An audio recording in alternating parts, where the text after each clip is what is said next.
All right.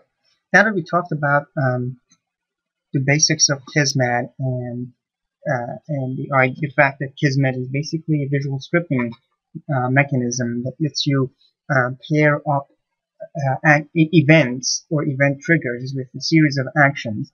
I'd like to um, work with a little bit a more um, sophisticated mechanism to add themes into a basic level.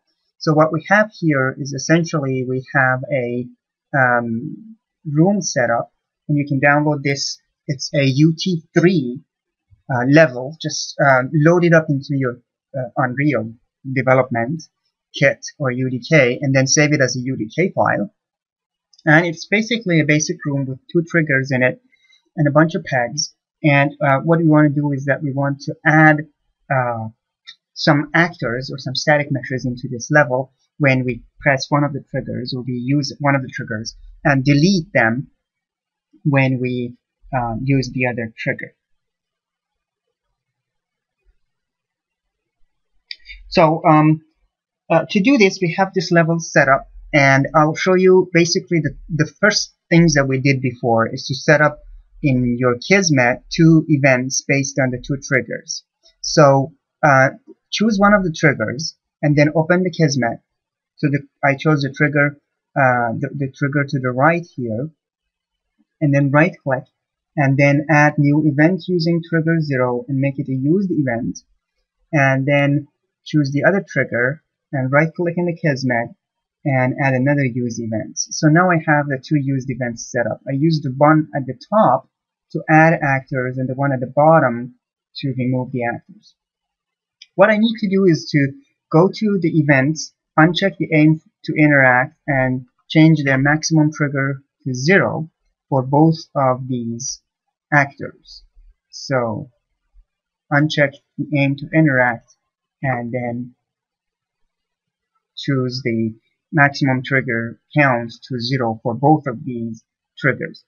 One of the things that I can do here is just to go to your content browser and then go to content browser and then choose a sound cue. I use just the sound cue on, for example, here. Right click, go to actions, from the sound, bring a play sound here and play it with the first actor trigger, and then click on the sound light off. These are basically the sound cues that I would like to see, to hear when I press the triggers. So I would essentially hear these sounds when I use these triggers. And then add the play sounds for the sound off, and then add the play sound for the sound on to the properties of the actor play sound. Alright, now let's play this level.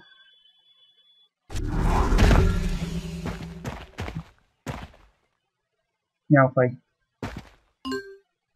press the one to the right, I hear this sound. The one to the left gives me this sound. Okay, flip, flip, flip, flip. Right. Nothing is being spawned because I haven't done that yet. So to spawn an actor, we need three things. We need a spawn factory or an actor factory in the Kismet, and then we need to have static meshes or actors kind of things from our content browser that the spawn factory would spawn into the level, and we need points that we would have our actors being spawned on those points. I will set up one point first, and then we'll move and we'll add some more spawn points to make our actors essentially to be spawned at a random location. So we will have some randomness. Now, first thing is to add our spawn points in the level.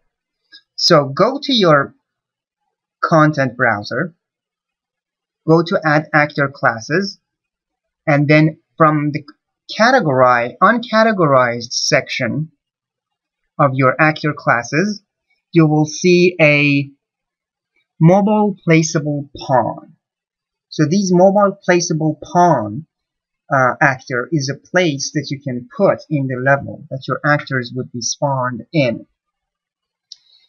Choose the mobile placeable pawn from your content browser, and then add this by right-clicking in your level and add mobile placeable pawn here, and then add it to the top of your level, somewhere like that. Okay, so this will add a location which is basically all the way on top there to my level. This location can be used to spawn an actor. Go to your content browser, go to your Kismet, and then to the right of the trigger touch 0 or trigger use 0, right click, go to the actions, go to the actor, and click on the actor factory. This will add an actor factory basically to your level. Okay, now under the spawn points, as you see here, under the actor factory properties, you have no spawn points right now. Click on the add new item here. You will add a new spawn point, and then select your mobile placeable point from your level, and then add it the mobile placeable pawn underscore 1 as the spawn point for your actors here. So this will add this spawn point to the actor factory. Next, I need to tell the actor factory what kind of actors I would like it to spawn. And that would be under the actor factory, under the factory, left click on the create new object, and then from the list choose add static mesh, add factory static mesh. When you click on the add factory static mesh, it would add a static mesh factory to your actor factory, which basically tells your actor factory that it needs to create static mesh objects, and then expand the factory, and under the static mesh we need to add a static mesh from the content browser. Open your content browser and then go to the chapter 9 Kismet package, select the static mesh simple sphere, and then add it into your factory static mesh object that you just created. So again, to recap, I added an actor factory here. Under the factory, I added a new object made in the static mesh, and then from the content browser assigned a static mesh to it, and then went to my spawn locations, spawn points, and added spawn point here. Now all I need to do is to add the used output of the trigger to the spawn actor input of my actor factory. So when this happens, whenever I use trigger 0, it plays the sound and it spawns one actor here. Now let's try it and see what happens.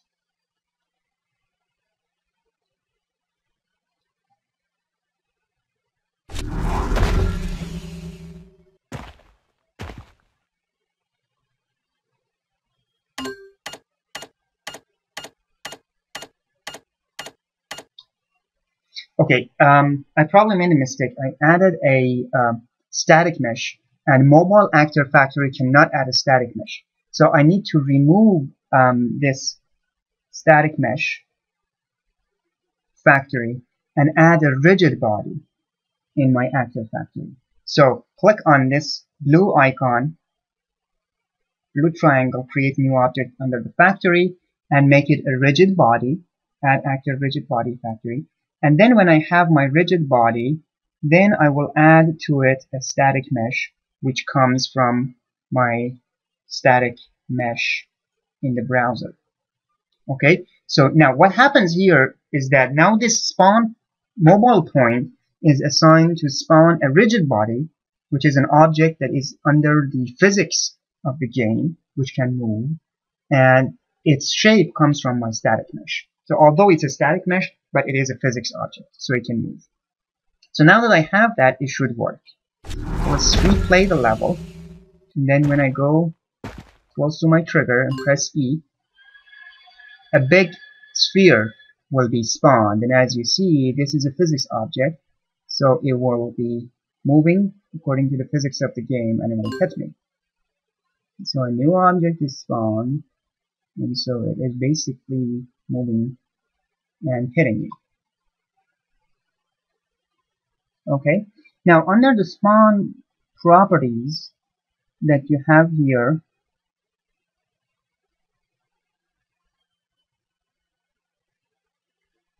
under the static mesh properties, I have a draw scale, and if I want these objects to be smaller, I can make their size on X, Y, and Z under the scale properties to be 0.5.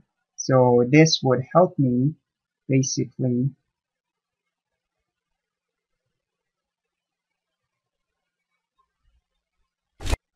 make my objects a little bit smaller that I'm spawning. Okay, so let's spawn some more objects. Okay, as you see here, now the spawn balls are basically half the size of the actual static mesh. So as you see, all these objects are being spawned from the same location. Now let's go in our content, in our level, and add some more spawn points. So for this, I will just duplicate by holding Alt and using the translation widget. I am now duplicating my spawn points, as you see here.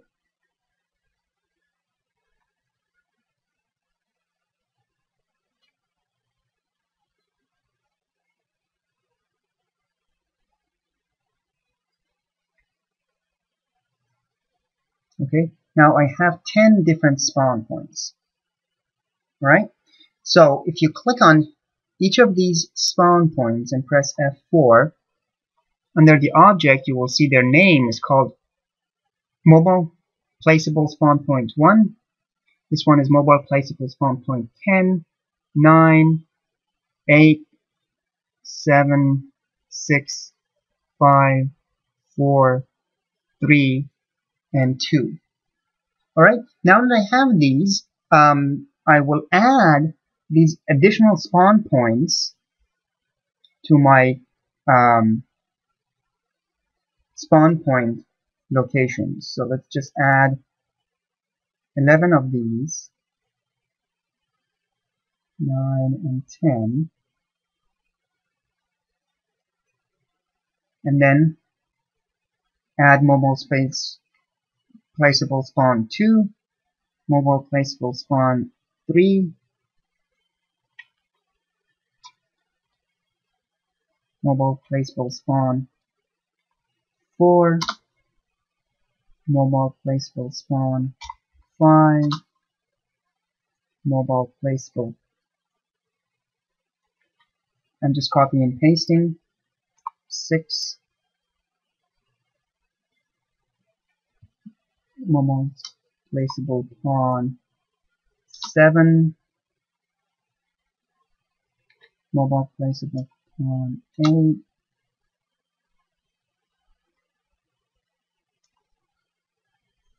nine,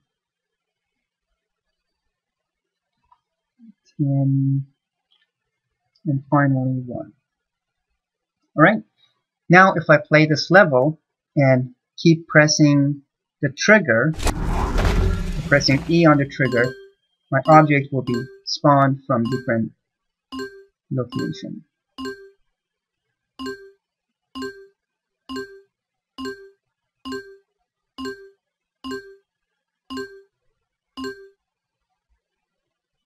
Right?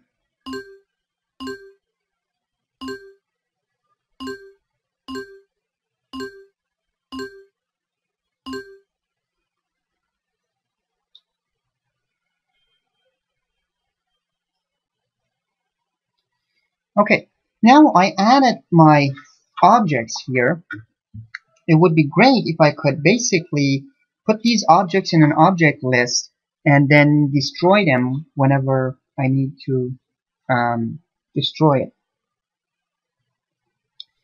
So I can use this second trigger to destroy my objects. To do this, I need to keep track of these objects. The modify object list action basically allows you to modify a list. If you go to new action, go to object list, you would have an access object list option, and is in object list option, and a modify object list option. Choose the modify object list option and bring it to the right of your actor factory. Okay. Now that we have this modify object list, we need to create the list itself. To do this, right click below these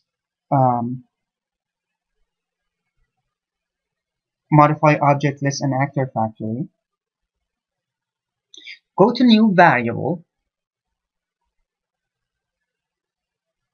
Go to new variable object and object list, and then bring a new object list variable in. So here you see the object list variable entries as connected.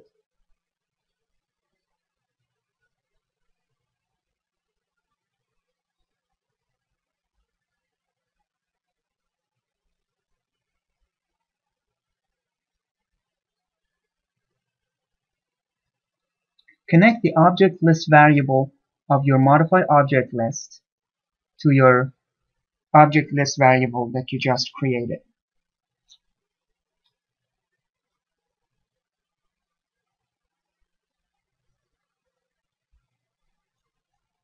Okay.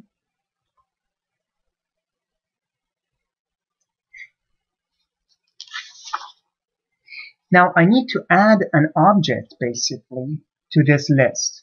Let me move this object variable list a little bit to the right. And then between the object list variable and the actor factory, right click, go to new variables, go to object, and add a new object. This will be connected as the object reference of your object factory that is creating this, and it will put that object to the list. So connect the spawned output of your actor factory to this object. So now whatever you spawn goes to in this object, and then connect this object reference of your modify object list into the object. And then when you're done with that, connect the finished of your actor factory into your modify object list, add to list. So what is happening right now is that when you press the E button on the trigger 1, on the trigger 0, an actor is spawned, which is a static mesh that is spawned as a rigid body in the location. When it's spawned, it's placed in this object here, and then when the spawn is finished, this object is added to this list right here by the modify object list. Now let's log how many rigid bodies are in the level at any given time. Go to the right of your modify object list, go to the actions, go to the miscellaneous, and bring a log item here. Connect the output of modified object list to the input of the log. Okay. Next, we need to create a new integer variable and store the number of objects in the list into it. Right-click on the list entries count output and create a new int variable. And when you have that variable created, we need to add this variable into our log. However, the log doesn't have its variables exposed. Right-click on the log and expose an int variable. When the int variable is exposed, connect it to the int variable that you created. So at this point, when you press E, you spawn an actor, you put it in the object, place it in the object list, increment the number of objects, place it into this int variable, and then log it on the screen. Let's play this level at this point and see how it works.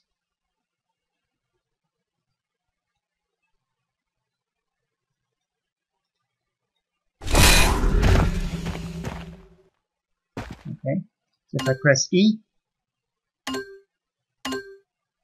as you see here, the numbers of objects in the scene are being logged on the output, which is at the bottom right corner here. Okay. Now next, I want to destroy the objects or erase all the objects that are in the scene after I click on the second trigger. So right click next to the second trigger, bring a new action, and choose Actor Destroy.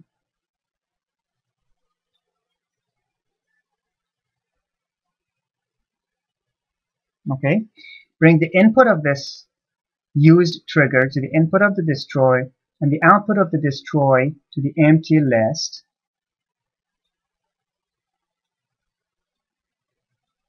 And then choose the target of the list on the object target.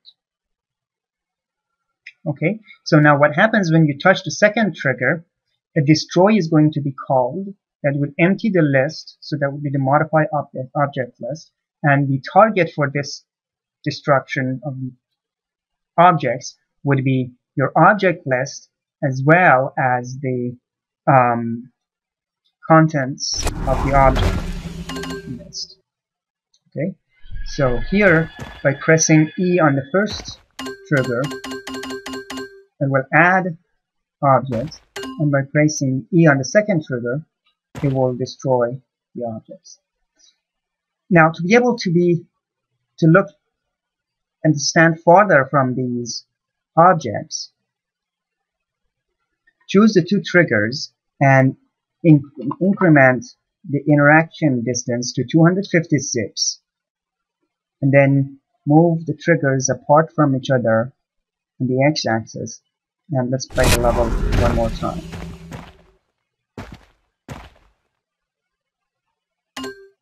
Okay, now by pressing E, more objects will be added to the scene on the first trigger, and by pressing E on the second trigger, all the objects are going to be destroyed. So again, a walkthrough of your Kismet sequence. When the first trigger is touched, an actor is found, it is placed in this object variable here. It will be added to the list, so this pink object will be added to this purple list, and the number of the list will be logged on the screen. When you press the second trigger, this object list will be destroyed, and also the list will be emptied, so you would see the number 0 on your screen.